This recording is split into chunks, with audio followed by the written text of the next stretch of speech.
on what the timeline for all this is, because he said that he applied for global entry one time, and then he said that he missed the interview, or he went to the interview but he didn't bring his passport. Then he said that, oh no, hold on, I just had a brain blast. I hope this is not true. Wait, let me read this. Dear Hasan Piker, thank you for submitting your traveler inquiry form and identity documentation to the Department of Homeland Security Traveler Redress Inquiry Program regarding your participation in the Global Entry Program. CBP is tasked with protecting our nation's borders. Routinely access information provided by these agencies. All international travelers have to enter the U.S., including all blah, blah, blah, blah, blah.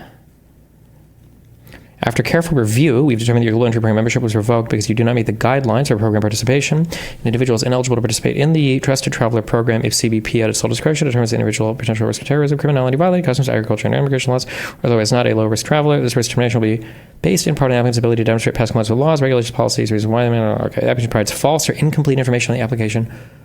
What, is there a chance? All of this is such bullshit at this point. Here's what I'm curious about. Because he didn't post any dates on these emails, did he?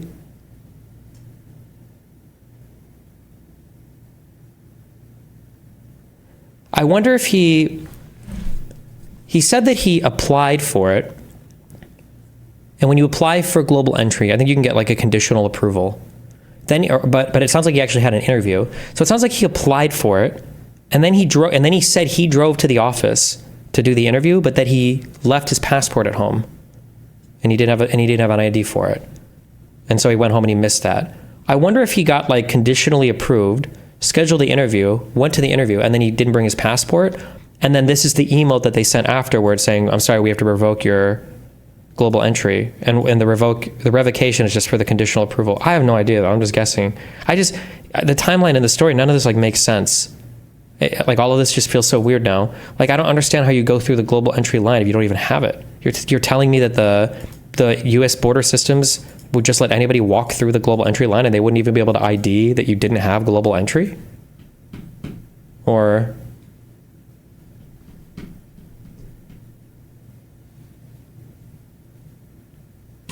it just doesn't make sense.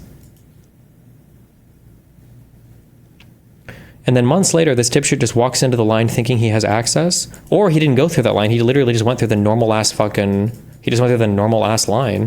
and then just got pulled aside for random questioning.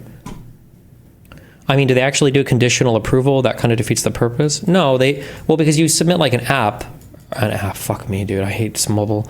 You submit an application, and then as long as there's no red flags, you can just take the interview. You get conditionally approved, and you can take the interview on your first international flight back to the United States. When you return, you can do the interview then.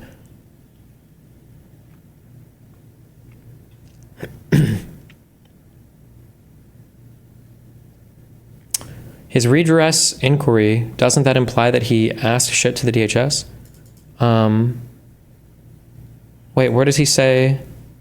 Does this say anything about a redress, or was that just what he said? Thank you for sending your traveler inquiry form and identity documentation to the Department of Homeland Security Traveler Redress Inquiry Program. Okay.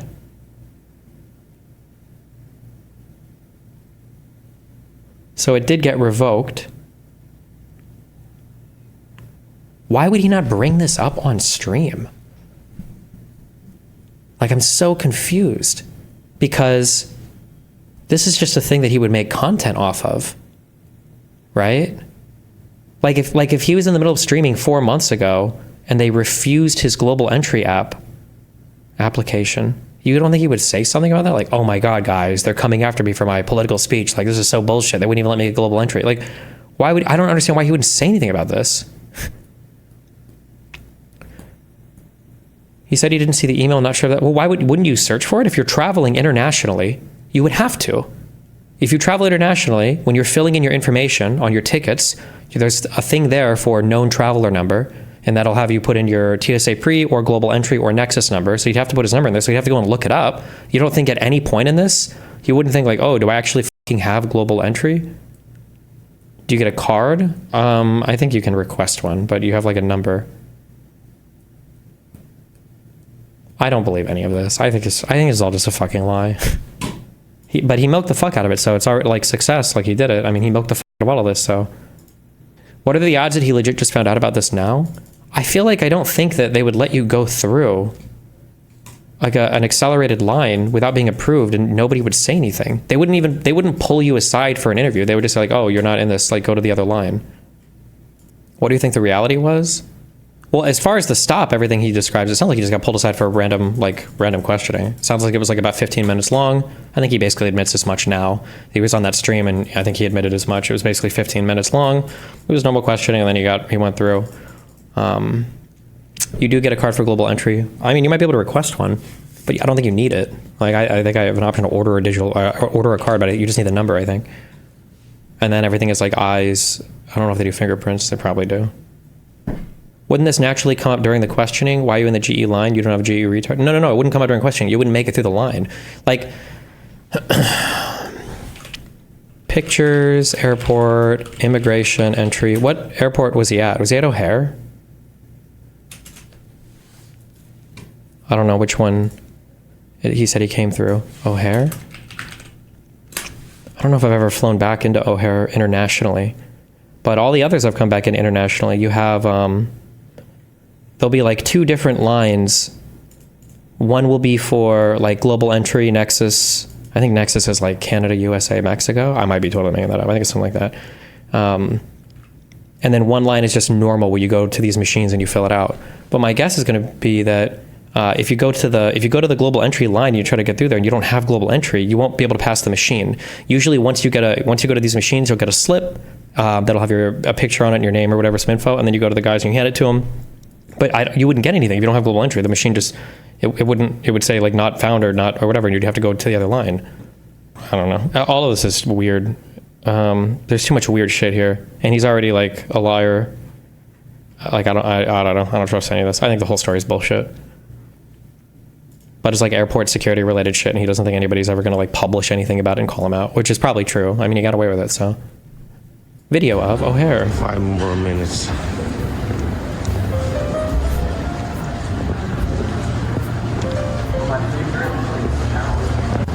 U.S.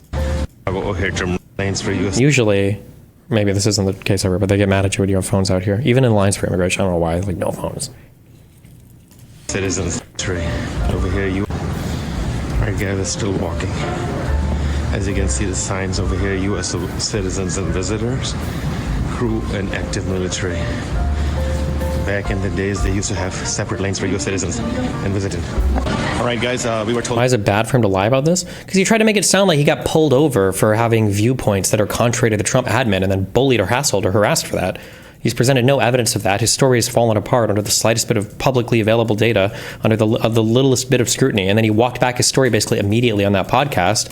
And he got like fucking international fame and articles and all that shit published for it, trying to show some shit that didn't ever happen. Because he just wants to feel like a victim and he wants to feel included in the public narrative over this. Not to make a video of the immigration and custom, obviously. So oh, they did tell him to put his phone away, yeah. Because normally in the lines here, they'll tell you to put your phone away. U.S. citizens and visiting. All right, guys, we were told not to make a video of the immigration and custom, obviously, so we're out of the immigration and custom. Okay, rip. This is such a waste of time because no one's going to give a fuck. And they're processing everybody expeditiously.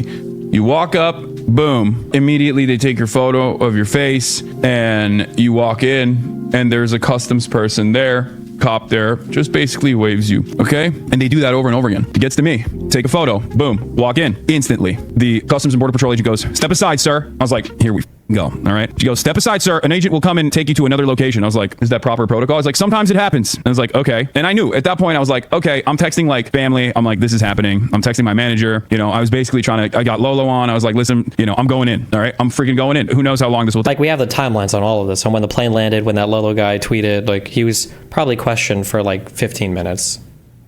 Somebody link him talking about this to Bad Empanada and Noah Sampson, because he basically says as much. Somebody give me the timestamp on that, because I think it's a huge walk back. But nobody gave a what will happen. I had already heard like horror stories from people. There was like that one girl on TikTok that had talked about this, and I thought to myself, all right, it's done. It's happening to me as well. It is what it is. You know, M is real high. I'm about to say M is real high multiple times to get these guys off my back. So I'm waiting in the corner. This Latina ICE agent comes up, picks me up, takes me to this detention center. I sit down, fluorescent light bulbs, the whole nine. Okay, they have benches in the back of O'Hare Airport where there's like a detention area. Okay, there's a detention area. I'm sitting center. there. There's like a bunch of terrified families. Okay, there's an old lady in a wheelchair. There's like a mom and daughter behind me. There's some like random